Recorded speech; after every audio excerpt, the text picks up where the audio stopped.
What's up, friends and foes alike?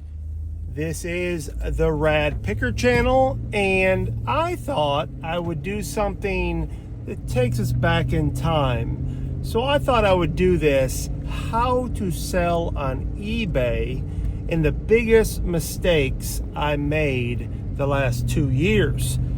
So this may be elementary for some of you who have been reselling a long time. Maybe you can pick up a tidbit or add in the comments. And if you like this video, please like, share, and subscribe. It doesn't cost you anything but your ego. So that's all right. We're giving away egos today anyways. But so first of all, for those of you who have not followed for a long time, I got into eBay and reselling as a kind of a mistake or necessity. I had an eBay account 15, 20 years ago. I think I sold 1 or 2 golf clubs, like 2 items in that whole time. Had an issue with PayPal, thought eBay was dead, and lo and behold, I got in a situation with my company as a contractor, a owner of a framing company, framing houses, carpentry, remodeling, and the like. And I had a bad business deal. Matter of fact, 2 and 3 years, and I kind of got burnt out. So I started by, well, let me back up. My algorithm on Instagram was sending me videos of, a penny worth $1 million, whatever.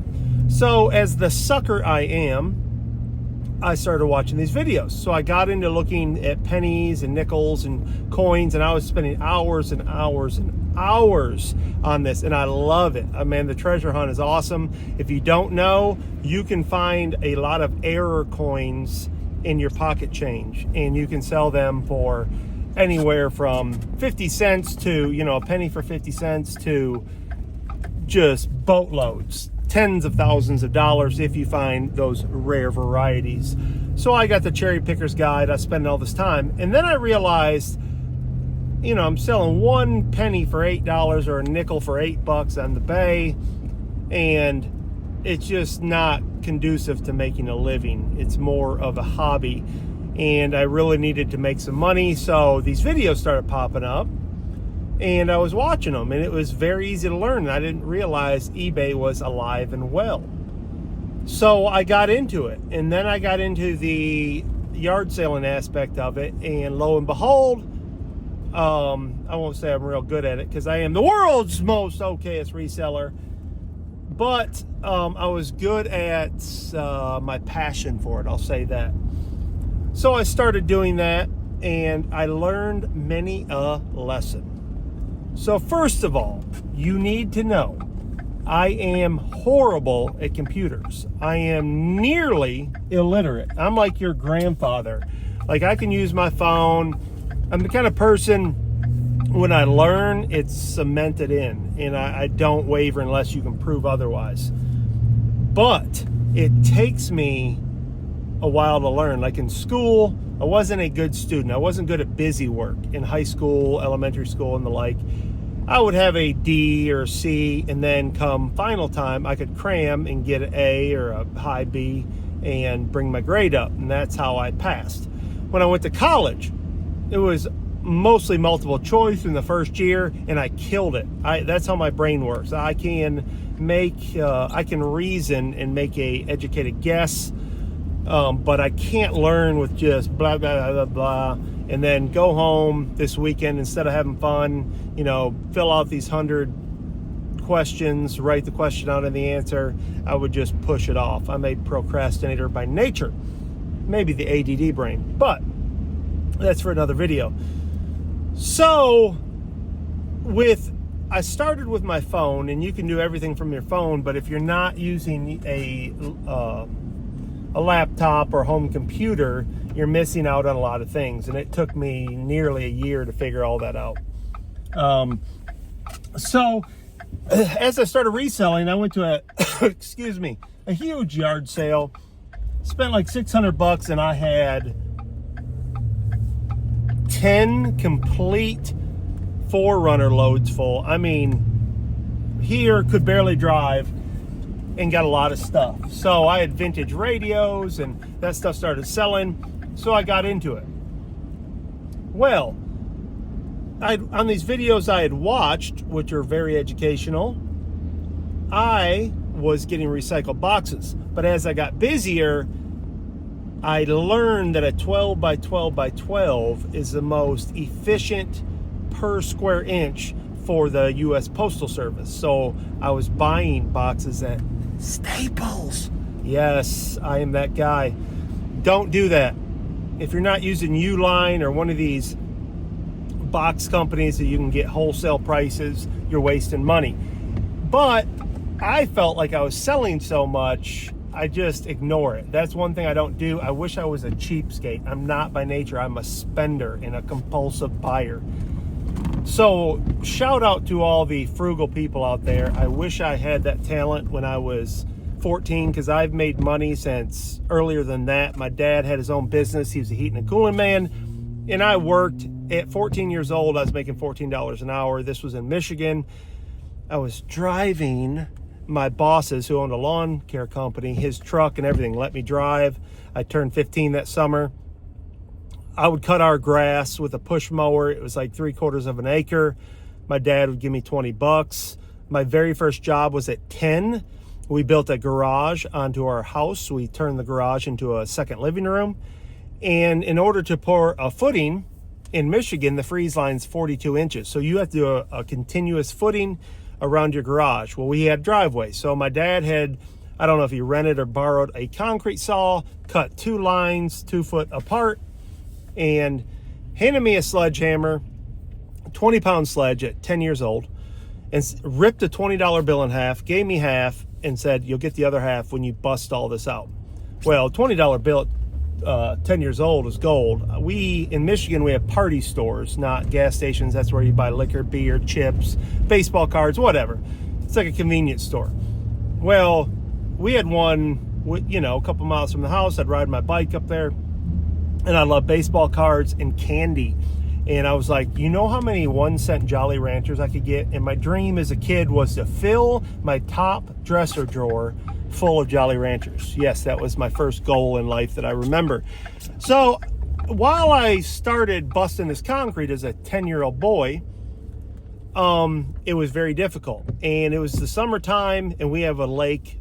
We had a lake when I lived there, just down the road. So kids were driving by on their bike with their towels around their neck, and here I was working. So I learned how to work early and made good money. I eventually got the second half of that 20, and I think I bought a Haro bike plate for my mongoose. I was the coolest kid ever. Pause. So I'm back. As I was saying, I'd bought this Haro bike plate for my mongoose, thus the name Rad.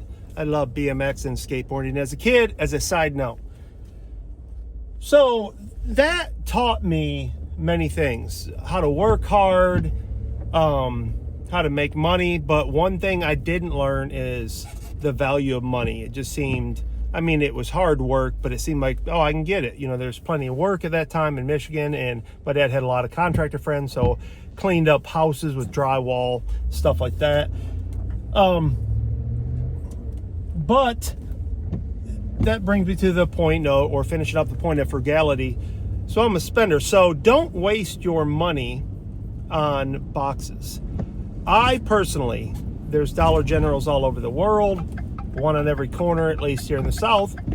And I go to the Dollar General and get boxes, and I'm saving a fortune. The other thing is bubble wrap. I was going through bubble wrap like crazy. The video I watched that rang true to me even to this day, and I get a lot of compliments on my shipping because I ship very thoroughly for the most part, was wrap a breakable item in bubble wrap until you can't see it, pack it in the box, and if you aren't willing to throw it across the room with confidence and know it's not going to break, then don't ship it. So I was using bubble wrap like crazy. As a matter of fact, one of my very first comments on one of my sales was, great fast shipping, great packaging, enough bubble wrap to float the Titanic. So I learned very well, but that kind of goes to my mechanically inclined mind of, it seems simple. If it seems simple, I'd learn it. But I wasn't buying my bubble wrap from a wholesaler or on eBay or American Bubble Boy or anything like that. I was going to Staples. And it's ironic because that's where I'm at now. You know why? Because I'm out of bubble wrap. I had a lot of sales this past week, and I didn't reorder my bubble wrap. I get mine on eBay for like $24 for 2 rolls, 300 square foot rolls. And that's another thing, sidebar. I bought from different companies as some were out and trying different ones or going cheaper. There's one kind I don't like. It's really slick. We start to roll and it just kind of slides. It's not easy. It doesn't have friction. I don't like that. So I keep trying to buy from the same guy. It's very almost sticky, where when you roll it, it almost grabs itself. It's very easy to deal with and makes for easier shipping. So if you know, you know. But here I am at Staples. I'm going to go overpay for bubble wrap. The only good part is if you buy 2 or more, they give you the 3rd roll free. So it breaks down. It's $60, so $20 a roll. So it's not that bad. If you can get cheaper than that, let me know in the comments. I would love a new supplier. But anyways, so going to Staples, I'm buying boxes. And if you buy so many, you get a discount. They end up being $2 a piece or whatever. But still, you send out 100 items, and you should, if you're trying to do this with any sort of, gusto, that can add up. I don't have to do the math for you. And if you do that monthly and over a couple years, that's significant money. So go get recycled boxes. That's my advice. The bonus part about getting recycled boxes when they have them out and it's not raining like today, they're dry. They're folded up for you, and you get so many variety of boxes. It's so fun because I got something long. Well, I got this long, skinny box, and it makes it very, very convenient because of the variety of sizes you'll get. And every time I go, I'll get 20 or 30, and it takes me, 10 minutes to get to my Dollar General, and then 5 minutes there, and I'm back home. It's great, and you save a lot of money. I also tape. I buy my tape on eBay. I buy this brown shipping tape. Every quarter when I get my coupon as a store owner on eBay, they will send you a coupon for something like $25, something like that. Well, you can go into their store and purchase stuff, and it's overpriced, but I'll buy the eBay tape. That's what I buy every time. Nothing else seems worth it unless I need poly bags. That's another thing I do. I shop on eBay for poly bags. I use clear and, of course, clear plastic bags with the resealable seal, and I use poly bags to ship stuffed animals or anything unbreakable. Even magazines, I'll take an old box, carve it up, make a small box to fit the magazine where it's secure, then I put it in a poly bag, saves you on shipping. One big mistake I made was we were going on vacation and I was selling live, and I had a gigantic box. It was over 16 by 16 by 16, plus I ordered other stuff. So this box was probably like 20 by 20 by 20. It was heavy, 17, 20 pounds, something like 23 pounds, whatever it was. And if you don't know, USPS is really expensive with large items. I suggest FedEx. But at that point, I wasn't using Pirate Ship and Shippo. If you're not familiar, those are apps where you can become a member and get discounted shipping. Never pay retail. If you are going to any shipping service, U.S. Postal Service, UPS, FedEx, whatever, you're getting raked over the coals if you're paying retail. Well, lo and behold, I was late. We had to leave at a certain time. I had to ship this box. I took it up to a UPS store. First of all, if you're getting them to box it too, wowzers, you just have too much money. But that box cost me $100. Now, had I got on Shippo or Pirate Ship, it would have been $45, $55 maybe, 46, whatever. But half the price or less. So 60% savings. So that was a big mistake I made. And you think about that box of live selling, you're not making as much off per item. So very, very foolish. So make sure you are watching your shipping supplies. Sorry, got a phone call. Didn't want it to mute my awesome video. Shipping supplies, get as cheap as you can. In the long run, you are going to save a lot of money. And in this game, it's about penny pinching. It's not about whining and dining and showing everybody what a big shot you are by spending. It's about saving. So that was one of my mistakes and one of the things I learned. The other thing is, it's a big debate in the reselling world, promoted listings. I personally started promoting my store. I did it off and on, couldn't tell the results, really couldn't get a good grasp on what was the best way to go. But since I've been promoting, and eBay's changing their policies, you can watch other videos on that. I'm not getting into that. But the live selling changed my mindset on that. Because I was live selling, I was selling things for way cheaper than I would sell them on eBay. You know, a $40 item goes for $2, $5, $7, $10, whatever. Well, that got me thinking, why don't I just move this stuff? I have so much inventory. You know, I probably have 1,500, 2,000 items, and I've got just under 1,000 listed. Why don't I just move it? Why do I care? If I've got $1 in something or even cheaper, why wouldn't I take 20 bucks instead of playing the waiting game, trying to get top dollar if it's worth 40 or whatever? So I started moving stuff more. Well, that all goes to your buying cost. I mean, the money's made in the buying. It's definitely something you want to do is buy cheap. Now, I had this come up in a group chat about would you pay up? Shout out JP Picks, my buddy. A great part-time reseller. I mean, this guy does way better than me. I envy him. But move the stuff. And the money's made in the buy, so buy cheap. Oh, paying up, sorry. I will pay up for something. If I can buy something for 100, I know to sell quick for 200, I'll do it. 50% profit margin on something that'll flip fast. I also sell a lot on Facebook Marketplace, so don't be afraid of that. That is a great way to make money if you have that cash on hand. Now, everybody talks sell-through rate. Excuse me, Zen Dog. Zen, if you want to sponsor me, go ahead. Everybody wants to make money, and everybody talks sell-through rate. Well, I wasn't really disciplined. I would just buy off emotion. A vintage Disney, buy it. Something looks good, buy it. Something sold, buy it. I wasn't paying attention to sell-through rate.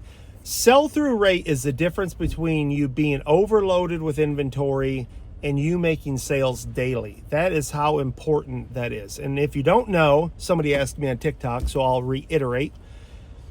eBay bases everything off 90 days. So if you take a picture of an item and it comes up and it's your exact item, there'll be a little bar on the bottom that may say there's 1 million of them. That means 1 million of them listed.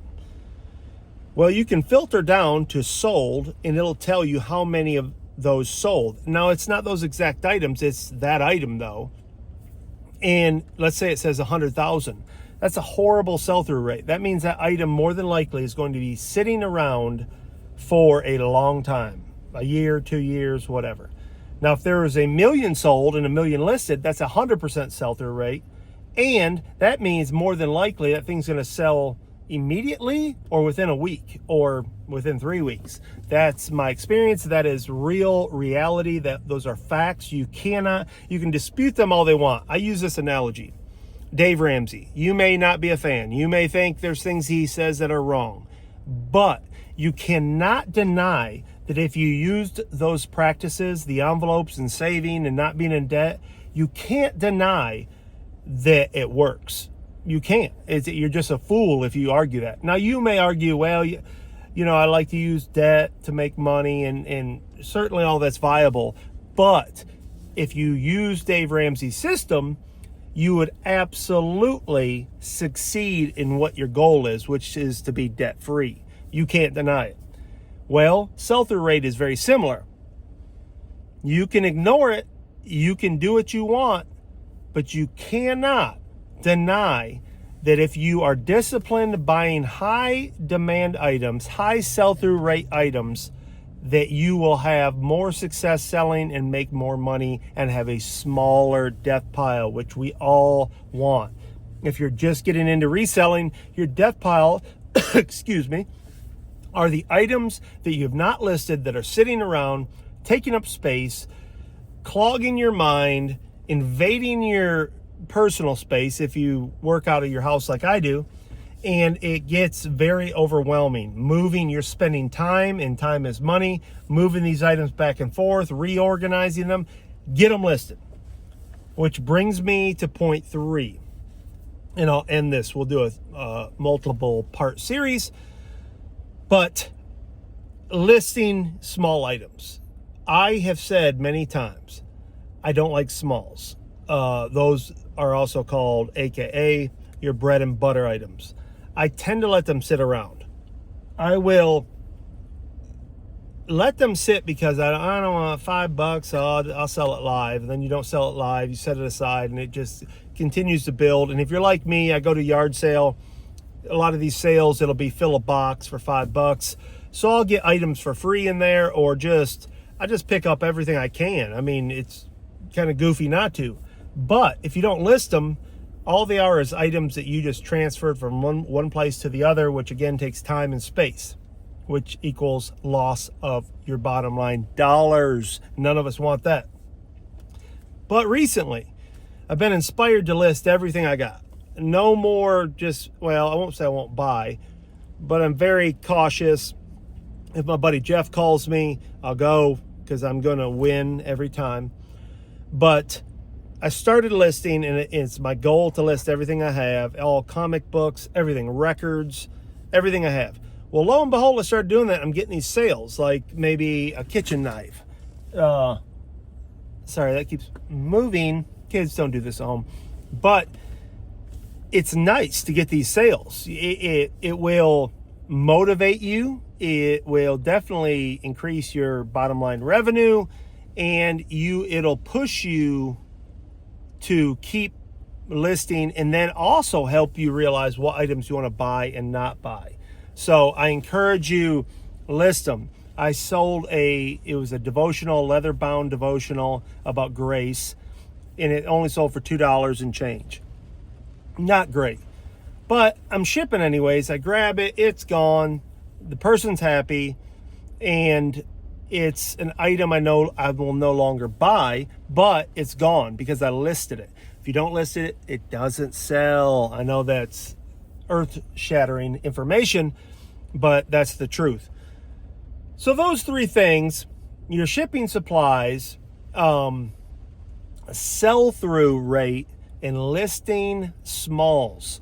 Those are 3 things I would encourage you to concentrate on, to pay attention to, and you too can be an okay reseller like me. So with that being said, I'm going to end this video. I was going to continue after this, but it's been long enough. I will continue on because I have a lot to talk about. Again, I thank you all who come in, watch these videos, subscribe. Whether you love me or hate me or are indifferent, doesn't matter to me, the engagement, what it is about. So please subscribe if you haven't. It doesn't cost you anything. It just helps my videos and helps me out. So if you want to help me, please do. And as I always say, stay positive, stay picking, and stay rad. I love you. Until the next time.